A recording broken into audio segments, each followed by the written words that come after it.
Haleluya, shalom jemaat yang Tuhan kasihi. Saudara, pada minggu ini kita mau berfokus membahas tentang Roh Kudus dan tubuh Kristus. Nah, kita mau merenungkan dari Kisah Rasul tentang topik ini, saudara. Kenapa?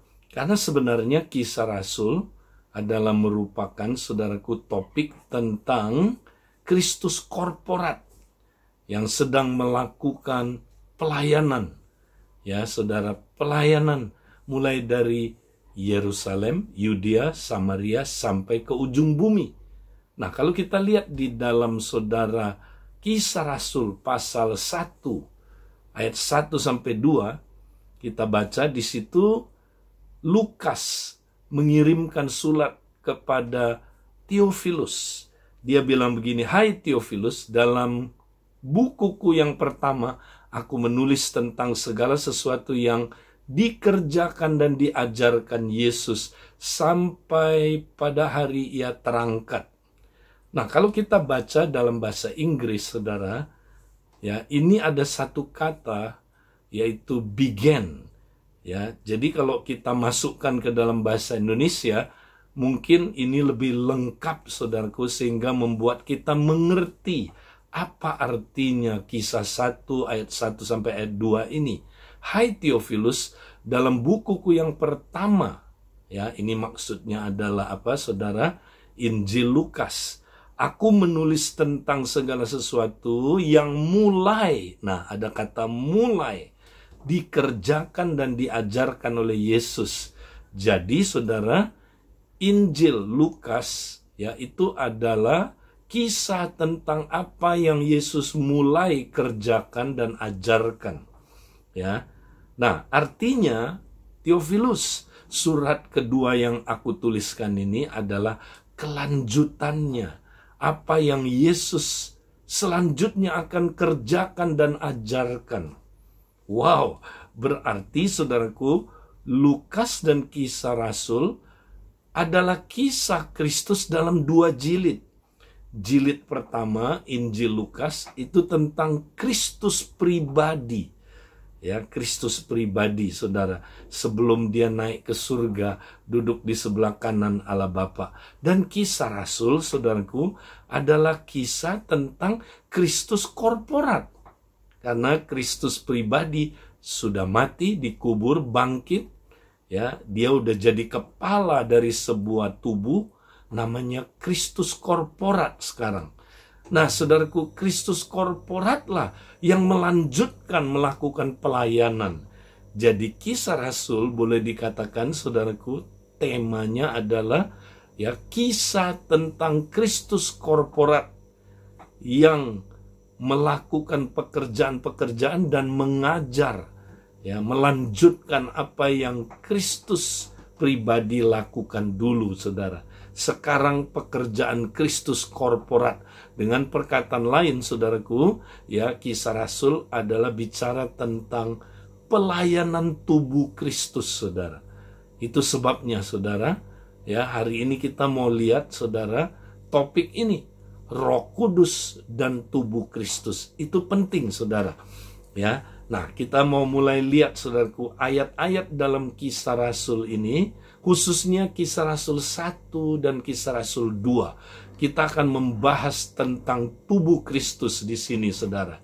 Nah, peranan Roh Kudus sangat penting dalam, saudaraku, membentuk tubuh Kristus dan, saudaraku, mendewasakan tubuh Kristus. Nah, mari kita lihat, saudaraku, mulai dari Kisah Rasul pasal 1, ya, kita akan lihat di dalam, saudaraku, ayat 5 saja kita baca. Nah, saudaraku, pembentukan tubuh Kristus ada kaitannya, saudara, dengan baptisan Roh Kudus. Ya, mari kita lihat, saudara, di dalam Kisah 1 ayat 5 dikatakan begini, "Sebab Yohanes membaptis dengan air, tetapi tidak lama lagi kamu akan dibaptis dengan Roh Kudus." Nah, saudara, makanya Kisah Rasul, ya, pasal 1, ya, dimulai dengan janji baptisan Roh Kudus Yesus berjanji, walaupun murid-murid sudah menerima hembusan napas dia, hembusan saudaraku ketika Roh Kudus saudaraku diberikan ke dalam diri 11 muridnya saudara, di mana Roh Kudus berdiam di dalam diri mereka, tapi Yesus masih suruh mereka menunggu di Yerusalem saudara, supaya apa? Supaya mereka menerima baptisan Roh Kudus. Nah, apa artinya baptisan Roh Kudus, saudara? Nah, kalau kita lihat, saudara, kita udah pernah pelajari ini sebelumnya, ya. Dibaptis dengan Roh Kudus, saudara, itu artinya konsepnya adalah dibenamkan, dicelup ke dalam Roh. Sebab ini arti kata baptisan, saudara, dicelup, dibenamkan ke dalam Roh, ya, sehingga, ya, diri kita dikendalikan sepenuhnya oleh Roh Kudus. Nah, ini penting, saudara. Ya, kita perlu mengetahui konsep ini. Masih ingat, saudara, ketika Yehezkiel melihat, ya, di dalam Yehezkiel 47 ada sungai yang mengalir dari bait Allah. Sungai yang mengalir itulah gambaran Roh Kudus, saudara. Nah, Yehezkiel disuruh jalan makin dalam, makin dalam, makin dalam, sampai dia tenggelam. Nah, ini dia, dicelup ke dalam air itu, saudara, tenggelam, sampai dia nggak bisa jalan lagi, dia harus berenang, saudara. Ya, karena dia nggak bisa pakai kekuatan dirinya sendiri lagi, dia berenang, saudara. Nah, itulah gambaran dipenuhi Roh Kudus, saudaraku, dibaptis dengan Roh Kudus. Jadi dibaptis dengan Roh Kudus, saudara, adalah peristiwa pertama kali kita dibenamkan ke dalam Roh Kudus, saudara. Nah, waktu kita dibenamkan, ya, kita ada di dalam Roh. Waktu kita lahir baru, saudara, Roh di dalam kita, Roh tinggal di dalam kita. Tapi kita perlu dibaptis ke dalam Roh Kudus. Kita di dalam Roh, kita di dalam kuasanya Roh, sehingga saudara kita digerakkan oleh Roh Kudus, saudaraku. Ya, seperti Yehezkiel berenang mengikuti aliran air itu, saudara. Wow, inilah, saudaraku, yang digambarkan, ya, di dalam baptisan, saudaraku, Roh Kudus. Ya, ini yang terjadi, saudara, ya, kita tenggelam di dalam Roh Kudus. Puji Tuhan. Nah, dibaptis dengan Roh Kudus, pengalaman itu sekali kita, saudaraku, alami, tapi kita harus terus menerus penuh dengan Roh Kudus, dicelup terus berada di dalam Roh. In the Spirit, Alkitab sering mengucapkan itu, saudara. Ya, nah, ini juga sesuai dengan ketika orang Israel, saudara, ya, ketika mereka, ya, mesti melakukan namanya upacara mikvah. Ya, mikvah adalah upacara, saudara, ritual di mana mereka melakukan penyucian dari kenajisan, saudara. Nah, orang Israel, ya, zaman dulu bahkan sampai sekarang juga sering melakukan upacara mikvah. Nah, kalau saudara lihat gambarnya, saudaraku, ini upacara mikvah. Ya, saudara, di mana ini adalah ritual penyelaman. Ya, mereka diselam, dicelup ke dalam air itu, saudara. Sebenarnya ini juga adalah merupakan, ya, saudara, terusannya baptisan air di dalam, saudara, ya, tradisi di dalam perjanjian baru, dan juga sekaligus menggambarkan, saudaraku, kita ditenggelamkan ke dalam Roh. Ya, ketika kita tenggelam dalam Roh, tahukah saudara apa yang terjadi? Terjadi penyucian. Karena Roh Kudus bukan hanya, ya, saudaraku, menyelamatkan kita dengan Yesus membenarkan kita, tapi Roh Kudus menyucikan kita terus-menerus, saudara. Kalau kita tenggelam di dalam Roh, kedagingan kita mati, saudara. Tidak bisa, ya, kita tidak bisa melakukan perbuatan-perbuatan daging, bisa mati, dan kita, saudaraku, dikuduskan, disucikan oleh Roh Kudus. Nah, saudara, ini penting. Nah, saudara, karena itu, saudara, kita mesti terus praktek apa, saudara? Ya, dipenuhi dengan Roh Kudus. setelah kita dicelup ke dalam Roh Kudus, kita mesti terus praktek sepanjang hari, dipenuhi dengan Roh Kudus, saudara. Ya, berada in the Spirit. Nah, ini penting. Nah, kalau kita lakukan ini, saudara, maka kita lihat selanjutnya, saudara. Kemudian Kisah Rasul selanjutnya membahas tentang, ya, pasal yang kedua tentang hari Pentakosta. Nah, mari kita lihat, saudara, Pentakosta itu apa sebenarnya? Ya, nah, banyak orang berpikir Pentakosta hanya pengalaman kita dipenuhi dengan Roh Kudus, kemudian saudaraku, ya, berbahasa roh. Betul, ya, saudaraku, itu menjadi tanda yang utama, ya. Nah, tetapi saudaraku, ya, bukan sekedar itu. Bukan sekedar, saudaraku, kita penuh Roh Kudus berbahasa roh, haleluya. Tapi, saudaraku, baptisan Roh Kudus itu, saudara, ya, sebenarnya terjadi supaya apa? Nah, hari Pentakosta itu apa, saudara? Ya, nah, kita mau lihat dulu, kita baca Kisah 2 ayat 4-5 sekarang. Maka penuhlah mereka dengan Roh Kudus, lalu mereka mulai berkata-kata dalam bahasa-bahasa lain, seperti yang diberikan oleh Roh itu kepada mereka untuk mengatakannya. Waktu itu di Yerusalem diam orang-orang Yahudi yang saleh dari segala bangsa di bawah kolong langit. Nah, saudara, kenapa disinggung habis penuh Roh Kudus?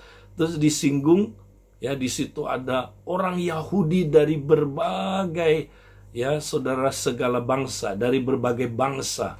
Nah, ini orang-orang Yahudi yang disebut, saudaraku, ya, orang Yahudi diaspora. Ya, juga, saudaraku, orang yang, ya, saudara, mungkin dari bangsa lain, tapi mereka, saudara, ya, dipertobatkan menjadi orang Yahudi.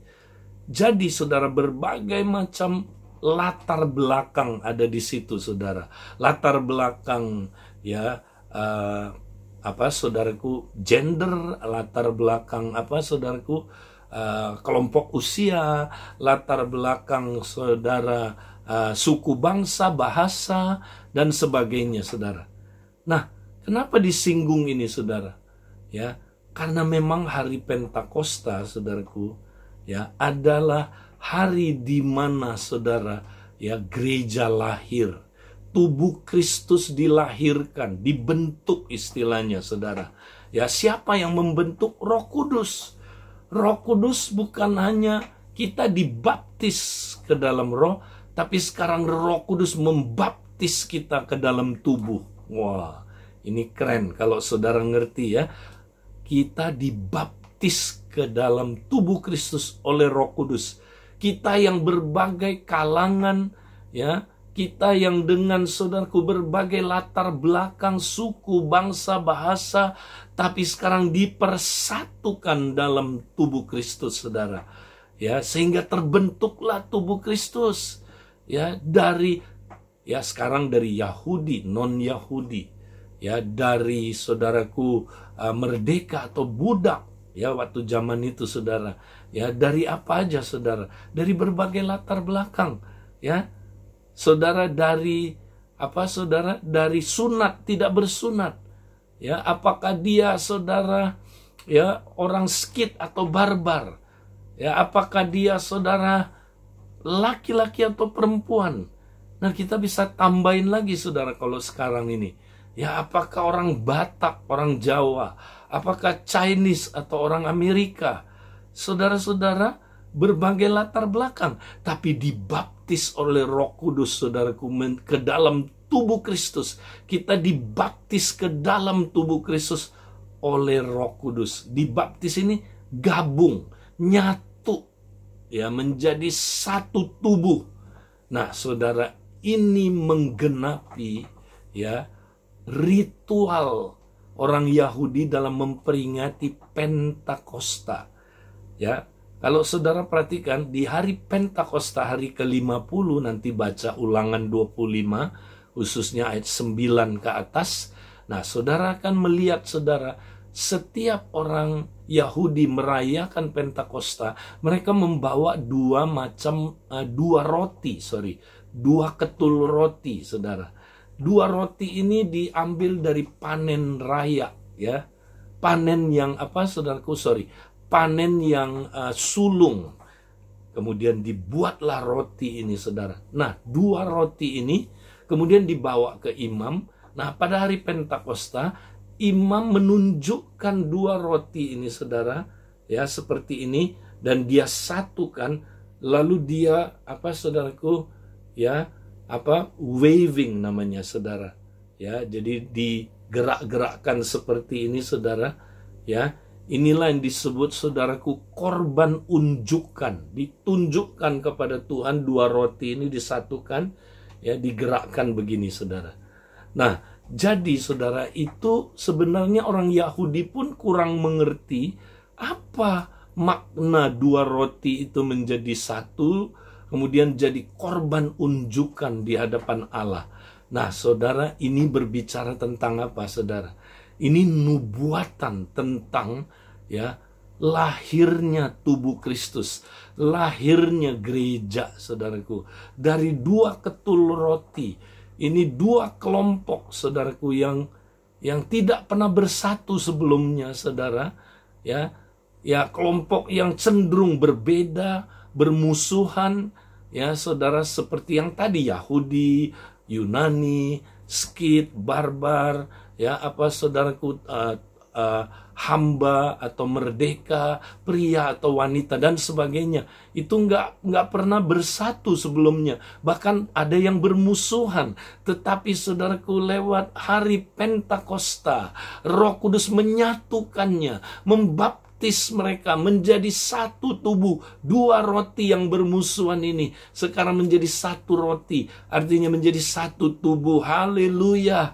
Saudaraku, inilah pembentukan tubuh Kristus yang terdiri dari anggota-anggota yang sebelumnya, saudaraku, bermusuhan, ya, tapi saudaraku sekarang menjadi satu kesatuan. Inilah tubuh yang, saudaraku, menjadi tubuhnya Kristus. Jadi cerita, ya, Kisah Rasul adalah cerita tentang, ya, tubuh Kristus. Tubuh Kristus dibentuk sekarang, ya. Roh Kudus membaptis kita ke dalam tubuh. Saudaraku, kita bisa lihat peneguhan ini di dalam 1 Korintus pasal 12 ayat 12 sampai 13. Ya, yang tadi itu, saudara, karena sama seperti tubuh itu satu dan anggota-anggotanya banyak, dan segala anggota itu sekalipun banyak merupakan satu tubuh, demikian pula Kristus. Sebab dalam satu roh kita semua, baik orang Yahudi maupun orang Yunani, baik budak maupun yang merdeka, telah dibaptis menjadi satu tubuh. Nah, ini dua roti yang nyatu menjadi satu, dan kita semua diberi minum dari satu roh. Haleluya. Ya, bukan hanya kita dibaptis, disatukan menjadi satu tubuh, diberi minum, saudara. Nah, minuman ini apa? Itulah, saudaraku, aliran, ya, kuasa, karunia-karunia Roh Kudus yang bekerja dalam tubuh. Nah, ini dinubuatkan, saudaraku, ya, oleh Kisah Rasul, saudaraku. Jadi kalau kita penuh Roh Kudus, saudaraku, ya, kita semua penuh Roh Kudus, ya, apa yang terjadi? Maka dua hal yang akan kita alami. Pertama, saudara, kita akan menjadi gereja yang profetik, tubuh Kristus yang profetik. Nah, selanjutnya maka Kisah Rasul pasal 2 ayat 17 sampai ayat 18 katakan, akan terjadi pada hari-hari terakhir.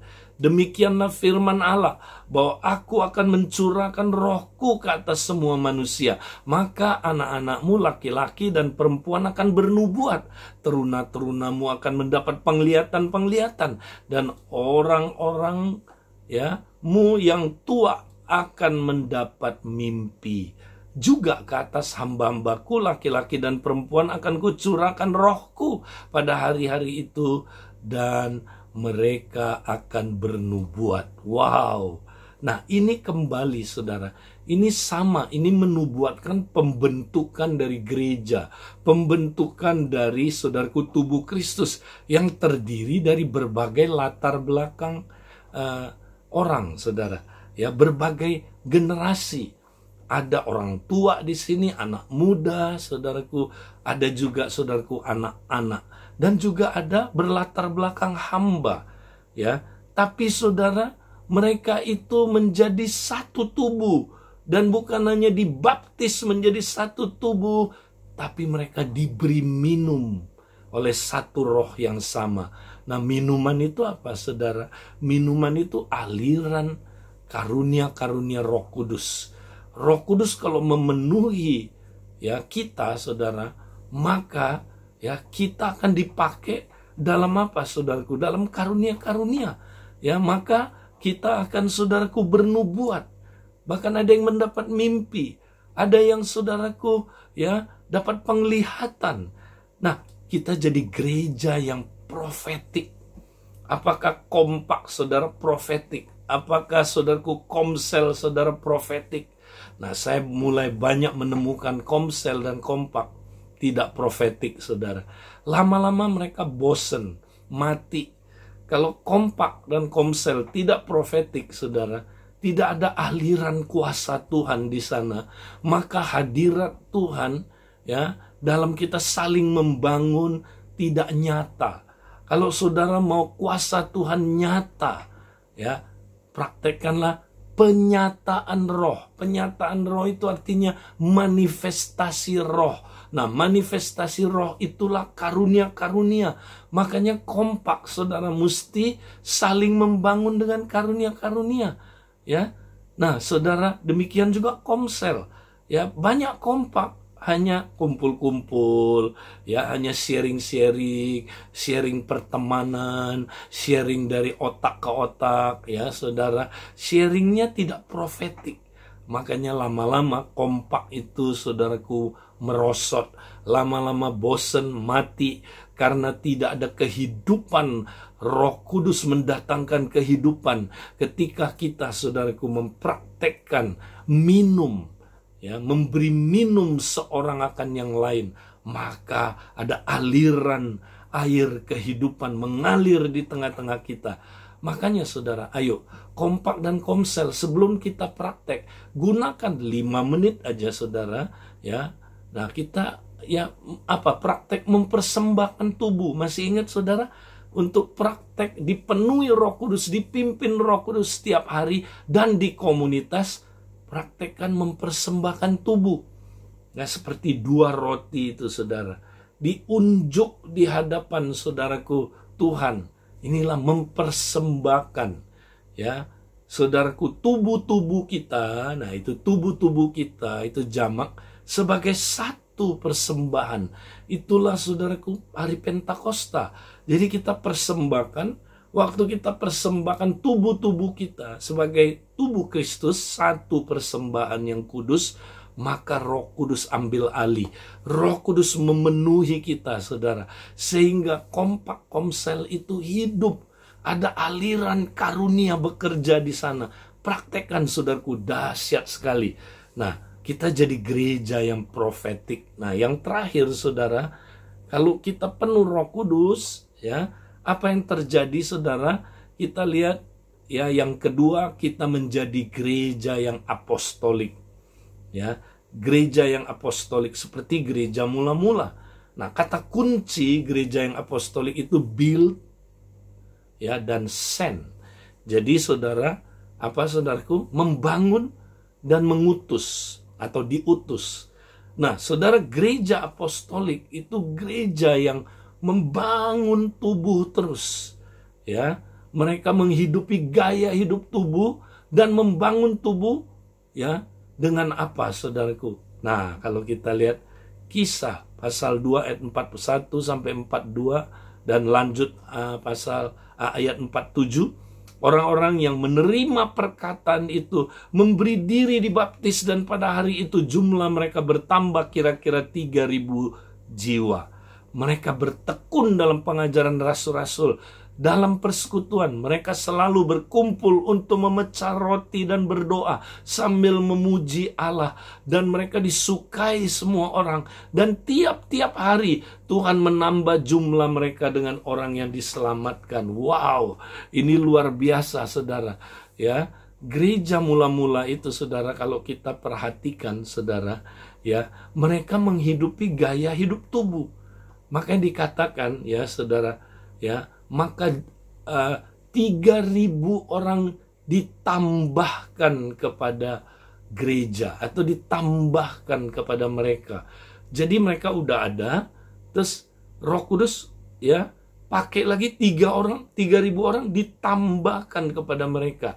Inilah dibaptis ke dalam tubuh. Ya, terus tiap hari ditambahkan jiwa-jiwa. Nah, begitu orang bertobat ditambahkan ke dalam tubuh. Ya, dibaptis ke dalam tubuh lagi, dibaptis ke dalam tubuh lagi. Jadi ini konsep tubuh sebenarnya, saudara, gereja mula-mula itu.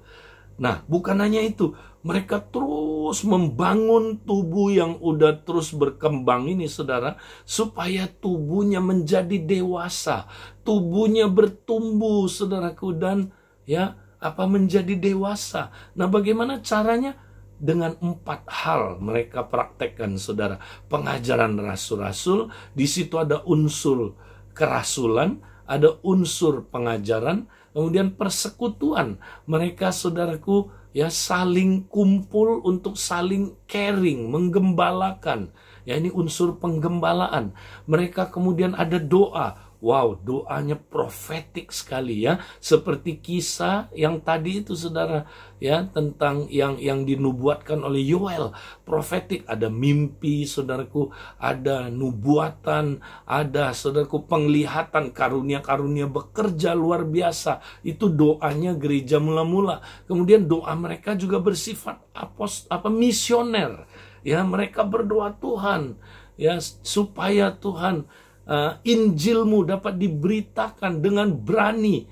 Ulurkanlah tanganmu, Tuhan, supaya kami, Tuhan, supaya melakukan, mujizat-mujizat, kesembuhan. Nah, saudara, doa mereka sangat misioner. Ya, mereka menjangkau jiwa dari Yerusalem, Yudea, Samaria, sampai ke ujung bumi. Saudara, ini gereja yang apostolik. Wow, dahsyat sekali. Kalau kita jadi kayak gereja begini, saudara, ya. Nah, kita lihat ayat-ayat yang terakhir. Maka ayat 43 sampai ayat yang ke-47, nah, terjadilah, saudaraku, ciri-ciri gereja apostolik yang dahsyat sekali. Ya, saudara, kita lihat apa itu gereja yang apostolik, saudaraku. Seperti gereja Kisah Rasul 43 sampai 47. Ayat 43 sampai 47. Ya, saya cepat aja singgung, ya. Semua orang takut akan Tuhan. Wow, banyak mujizat tanda diadakan. Mereka tetap bersatu. Harta milik mereka bersama. Mereka praktek gereja tiap hari, saudara. Gereja itu tiap hari sebagai gaya hidup. Perjamuan kudus juga di rumah-rumah, di komunitas-komunitas, dan sering sekali dilakukan, bersifat gaya hidup. Terus pujian dan penyembahan mereka dahsyat, ya. Maka, saudara, waktu mereka memuji dan menyembah Tuhan, ada sukacita. Bisa dilihat ekspresi Roh Kudus dahsyat, sehingga mereka disukai semua orang, saudara. Nah, ini dia, mereka jadi terang dan garam, ya. Terakhir, saudara, Tuhan tambahkan jiwa setiap hari. Tiap hari ada yang dibaptis ke dalam tubuh. Dibaptis ke dalam tubuh. Nah, mereka menghidupi gaya hidup tubuh. Ini hanya mungkin kalau mereka penuh Roh Kudus. Ya, mulai dengan dibaptis Roh Kudus. Kemudian Roh Kudus membaptis mereka ke dalam tubuh. Ya, Roh Kudus memberi mereka minum. Sehingga jadi gereja yang profetik. Dan kemudian, saudaraku, Roh Kudus juga membangun mereka, ya, lewat pekerjaan saling itu. Maka mereka terbangunlah menjadi gereja yang apostolik. Saudaraku, ini yang kita mau fokus. Mari kita praktekkan, saudaraku, dipenuhi dengan Roh Kudus dan kita, saudaraku, hidup dalam tubuh Kristus dan bertumbuh, berbuah di dalam tubuh Kristus. Tuhan memberkati saudara. Haleluya. Amin. Yesus Engkau harapanku, kekuatan dan perisaiku. Kau setia menjaga